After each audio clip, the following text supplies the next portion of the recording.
Hello and welcome everybody to yet another video presented by your mentor Vivek on spec-driven development. We are continuing our section with refreshers. So today we will be learning React in record time. So let's learn React in record time. If you already know it, treat this as a refresher. And if you don't, relax. React is not mandatory for this course. But the WorkshopHub dashboard is exactly the kind of app people build with it rather. So these concepts are worth having. Pay close attention. So let's start with setup. 3 tools, 2 commands. 3 tools. Visual Studio Code, the ES7 React snippet extension. That's what lets us scaffold components fast, and Node.js. Open a terminal, navigate to your working folder and run npx create react app WorkshopHub React. Let the dependencies download. Then cd into the project and npm start. Your browser opens at localhost port 3000. The app is live with a watcher that refreshes on every save.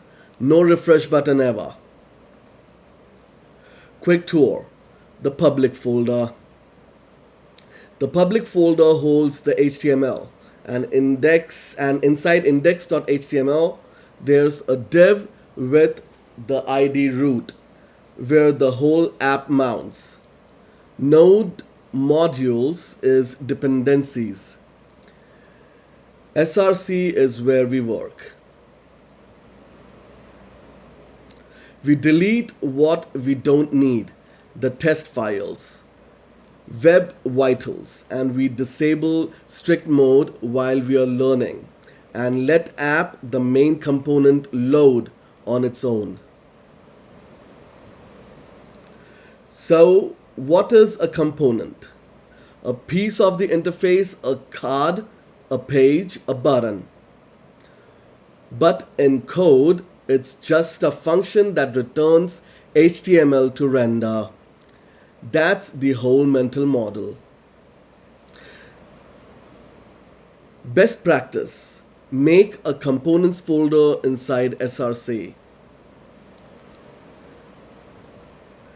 New file.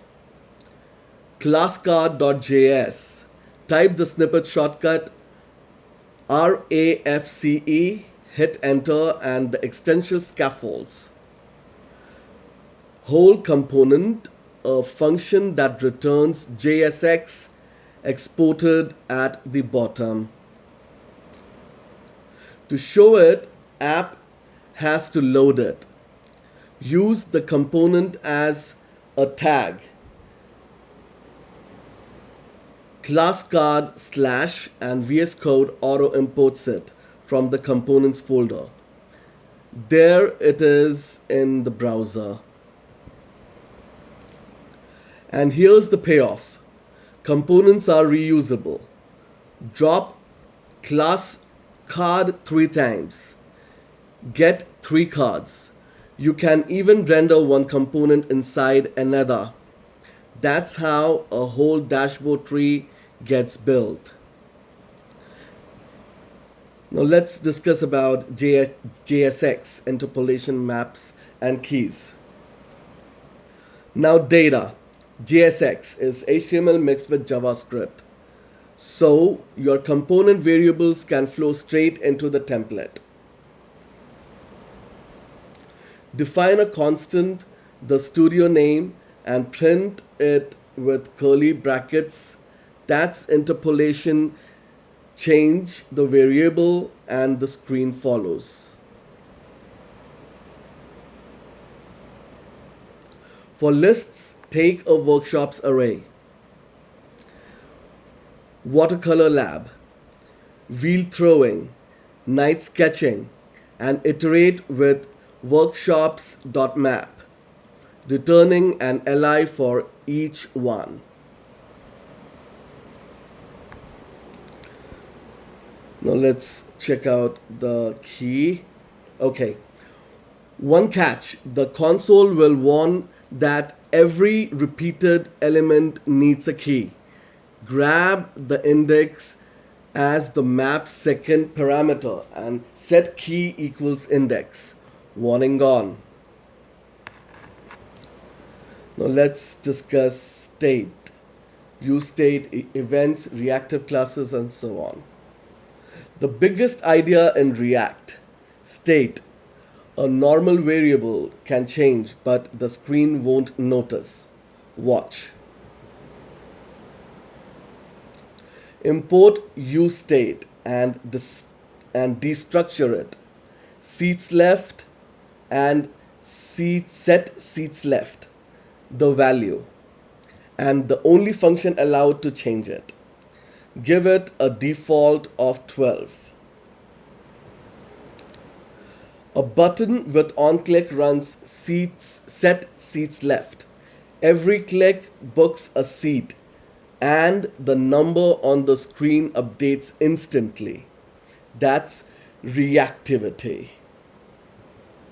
Same with an input on change fires on every keystroke and e.target.value lands in state. And note in JSX, class is class name. So you can flip it with a condition. Seats above 3, green, running out, red.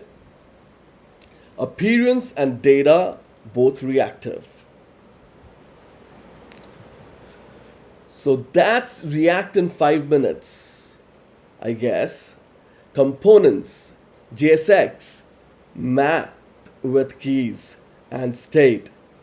You won't need it for WorkshopHub, but when your AI agent proposes a React dashboard, you will know exactly what it's doing. So up next, we'll get our feet wet with PHP basics, the server-side thinking. So until then, see you in the next unit. Goodbye and take good care of yourself. Peace out.